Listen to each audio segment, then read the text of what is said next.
Yes, you are. Um, Professor Sayan would be given giving a project title as speech profile, in which the speaker is expected to have a well organized speech on any topic.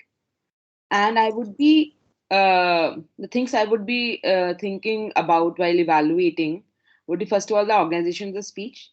Second is more around how the member is using his or her voice to communicate and enhance the speech. The speaker may choose a humorous, informal, or any style of member, any style that the member prefers. And it should not be a report on a vocal variety project.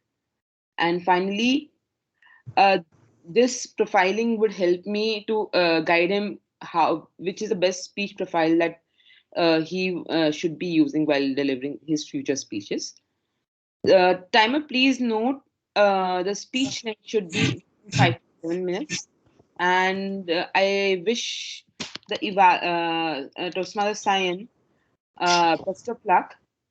And it is a level 3, project 3. And the topic of the speech, or the title of the speech, is 30 Not Out.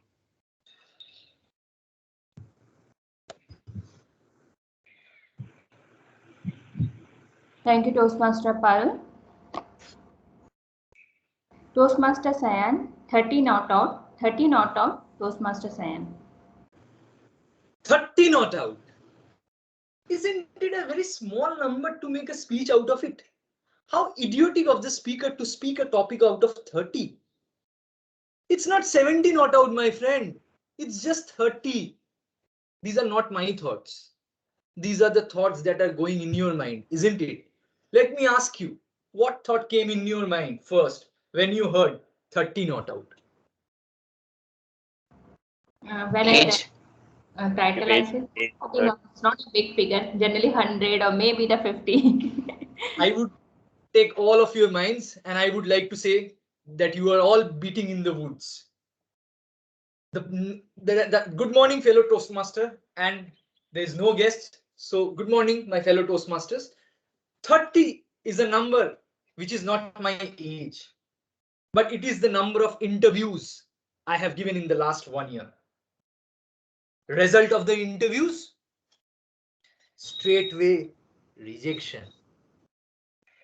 Now, can you imagine in one industry how can someone give 30 interviews? Is it even possible?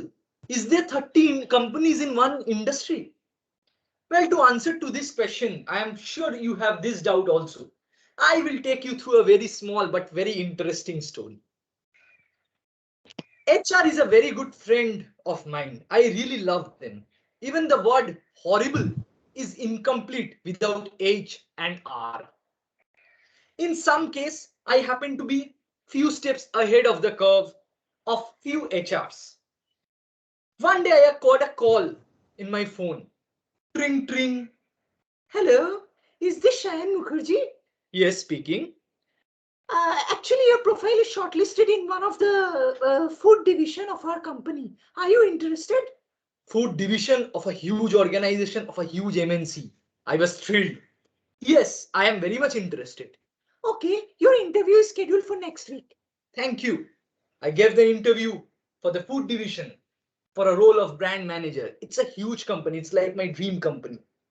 Result, first round rejection. I was sad.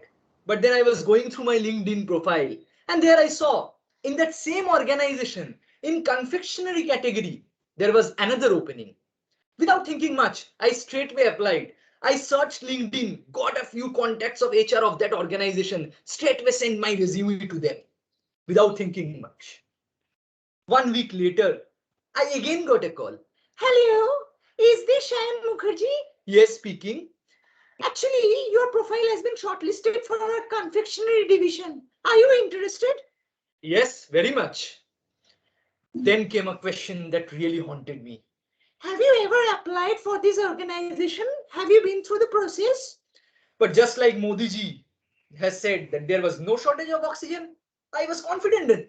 And I said, no, I haven't got an opportunity, but I am glad that you have given me this opportunity. Within a span of 2 weeks in a reputed MNC, I gave my second interview in a different division. Result, rejected in first round. I was sad. One fine morning, I was taking a morning walk in my society. Again, I got a call. Now, remember, I told that I have sent my resume to a handful of HR of that organization. I got another call. Hello, is this Sayan Mukherjee? Yes, speaking. There is an opening for foods division. Foods division? I have already given in the first round. I was thinking to myself, what is happening? Isn't the same HR? Then I realized that the organization is so big that for each division, and in each division there are separate brands. For each brands there are separate HRs, and that's why they couldn't figure out that I am the same person.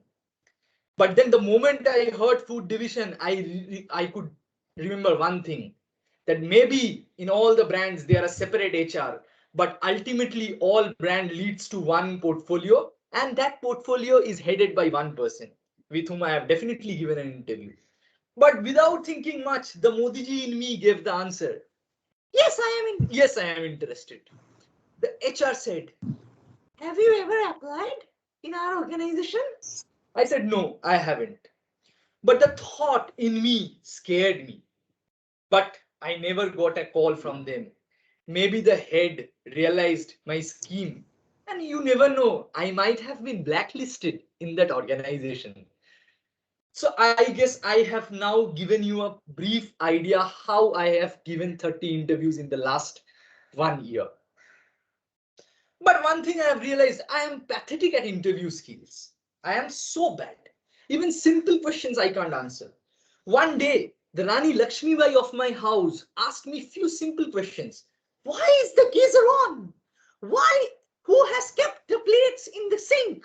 Why are the glass utensils in the sink? It will break.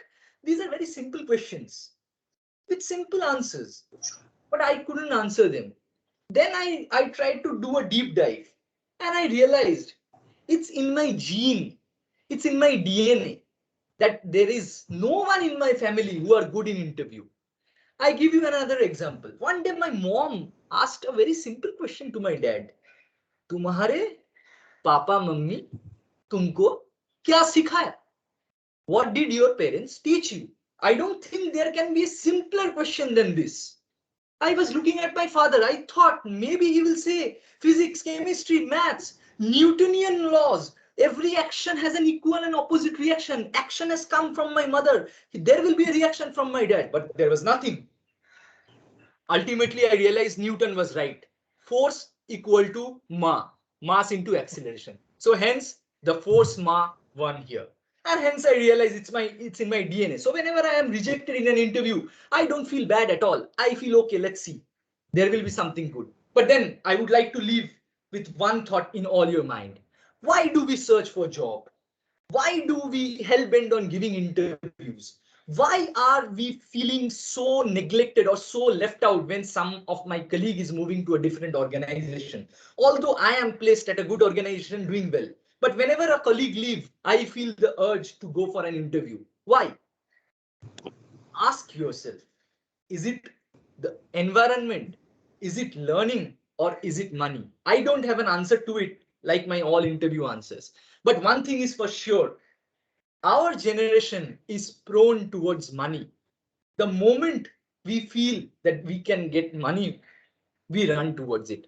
But one thing is very much sure about money. Money is a never ending process. It's like a Maya Jal. I don't know what is the literal English translation of Maya Jal. So now if you are at 20 lakhs, you aim for 30 lakhs. When you get 30 lakhs, you are not satisfied. This Maya Jal continues. It's time to think before we make a move. Time to think of the future. Time to take good strategic decision. Thank you.